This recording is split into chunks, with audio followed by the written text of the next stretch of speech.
మహేశ్వర్ రెడ్డి గారు ఉత్తమ్ కుమార్ రెడ్డి కాబట్టి కాంగ్రెస్ పార్టీలో పనిచేశారు.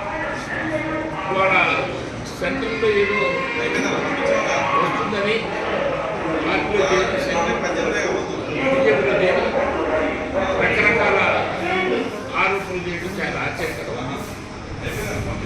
మహేశ్వర్ రెడ్డి గారు ఒకసారి గుర్తు తీసుకోవాలి.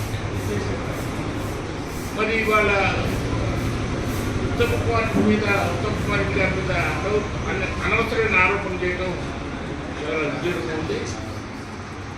ఆయనకి ఉత్తమ్ కుమార్ రెడ్డి గారికి ఆలోచన అవసరం లేదు. ఇవాళ బీజేపీ పార్టీ ఏ రకంగా ఉందో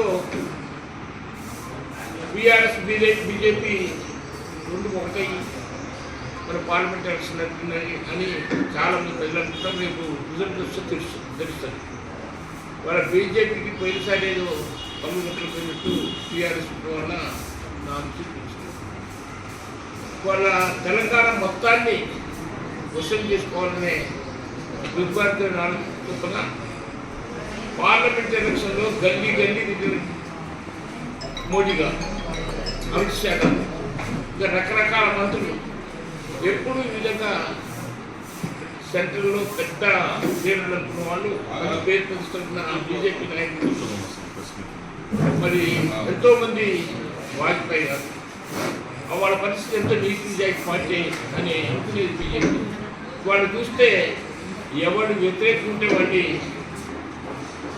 ఈడీ ద్వారా అరెస్ట్ చేసి లోపలేసి పార్టీ ఉదాహరణకు ఇక్కడ ఎంతోమంది లీడర్ల పార్టీ మార్చి వాళ్ళకి ఎంపీ సీట్ ఇచ్చారు.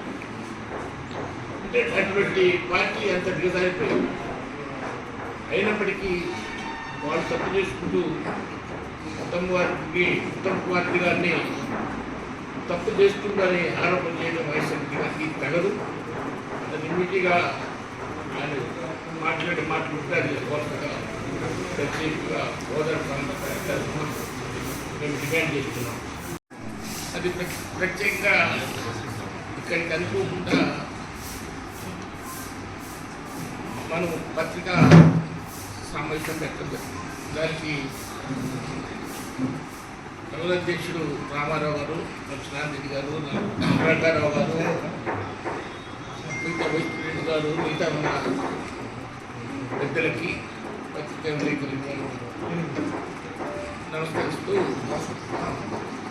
మీ అందరికీ తెలుసు ఉత్తమ్ కుమార్ రెడ్డి గారు నీతి నిజాయితీ గురించి 40 చెప్పాల్సిన అవసరం లేదు. వాళ్ళ గోదావరి ఉంటున్న నియోజకవర్గాల్లో మొన్న ఎలక్షన్లో తిరుగులేని మెజార్టీగా గెలిచిందంటే ఉత్తమ్ కుమార్ రెడ్డి అవినీతి పనులని తెలిసినట్టయితే అక్కడ 50,000 ఇక్కడ 50,000 మెజార్టీ వస్తారని వాళ్ళ ఉత్తమ్ కుమార్ రెడ్డి గారి మీద మహేశ్వర్ రెడ్డి గారు లేనిపోని ఆరోపణ చేస్తే మాకే ఆశ్చర్యం కనిపిస్తుంది. వాళ్ళ 500 కోట్లు ఉత్తమ్ కుమార్ ఫండ్స్గా వసూలు చేసి సెంట్రల్ గవర్నమెంట్కి సెంట్రల్ పార్టీకి పంపించారు 100 కోట్లు అనే విషయాన్ని చాలామందికి ఆశ్చర్యపోయింది. మాకు కూడా ఆశ్చర్యం.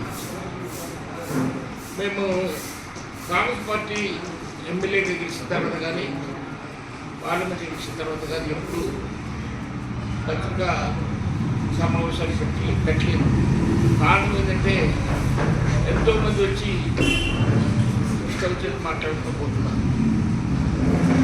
ఇప్పుడు రంగారావు చెప్పినట్టు మొన్న లింగ యాదవ్ ఆయన చెప్తే చెప్పడం చిన్నప్పటి నుంచి నాకు తెలుసు.